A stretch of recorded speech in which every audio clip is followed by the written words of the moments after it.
प्रत्येक बातमीतील घटनेच्या वास्तविकतेची तुलना थेट पाहत रहा चांगली अपडेट।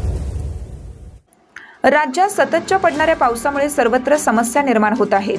पावसामुळे कृष्णा नदीच्या पाण्याच्या पातळीत झपाट्याने वाढ होतीये, त्यामुळे पूर सदृश्य परिस्थिती निर्माण झाली आहे। नदी किनारी राहणाऱ्या नागरिकांनी योग्य वेळी सुरक्षित ठिकाणी स्थलांतरित होऊन येणाऱ्या संकटांना टाळावे, आपले पशुधन आणि साहित्य सुरक्षित ठिकाणी हलवावे असे आवाहन सांगली जिल्हा बँकेचे संचालक आणि ओम आदिनाथ सेवाभावी संस्थेचे चेअरमन बाळासाहेब खोंडमोरे यांनी केलं।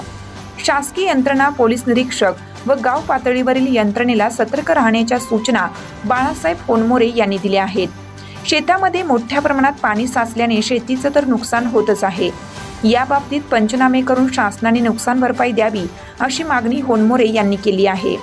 पावसाच्या पाण्यामुळे जमिनीवर राहणारे सरपटणारे प्राणी किंवा विषारी कीटक यांच्यापासून सतर्क राहावे असंही खोंडमोरे यांनी सुचवलं आहे। आज त्यांनी ढवळी, कृष्णाघाट या पूर परिस्थिती उद्भवणाऱ्या गावांना भेटी देऊन पाहणी केली। यावेळी ढवळी सर्व सेवा सोसायटीचे chairman Sachin Patil, vice chairman Ajit Athane, सदस्य श्रीकृष्ण कदम, सुभाष गतारे, राजेंद्र गौराजे, रावसाहेब पाटील, विजय कदम, गजानन देशमुख, राहुल पाटील, अण्णाप्पा पिठ्ठे, केशव पाटील, प्रकाश पवार, कृष्णा घाटचे, प्रमोद गोरे, राजेश गोरे, जयसिंग फडतरे, शंकर आंबी, प्रवीण गोरे, रितेश गोरे, अभिजित गोरे, श्याम जाधव, भरत गोरे आदी शेतकरी ग्रामस्थ उपस्थित होते। संपूर्ण महाराष्ट्रामध्ये मोठ्या प्रमाणात पाऊस सुरू झालाय। मोठे नाले तर भरून वाहतात, पण मोठमोठे डॅम आणि तलाव भरलेत। त्यामुळं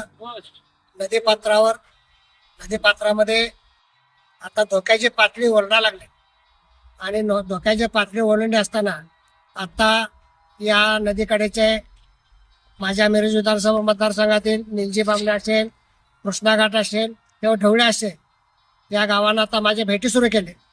लोकांना मी आवाहन करतोय की पूर परिस्थिती निर्माण झालेली आहे।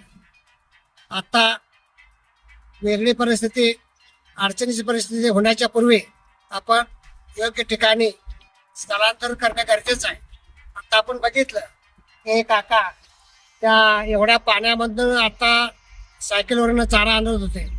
माझी प्रशासनाला सुद्धा विनंती आहे की अशा लोकांना, अडचण देणाऱ्या लोकांच्यासाठी जनावरांच्या चाऱ्याची सोय आणि लोकांच्या राहण्याची सोय ताबडतोब चांगल्या ठिकाणी करणं आणि त्यांना आधार देणं गरजेचं आहे। आणि शेतकरी बांधवांना सुद्धा माझं आव्हान आहे की अशा अडचणी तुम्ही जीव धोक्यात घालून येऊ नका। आम्ही सर्वजण तुमच्या पाठीचे आहे। अशा अडचणीच्या वेळेला आम्ही लोकप्रतिनिधी असेल किंवा शासन असेल, आम्ही तुमच्या बरोबर आहोत।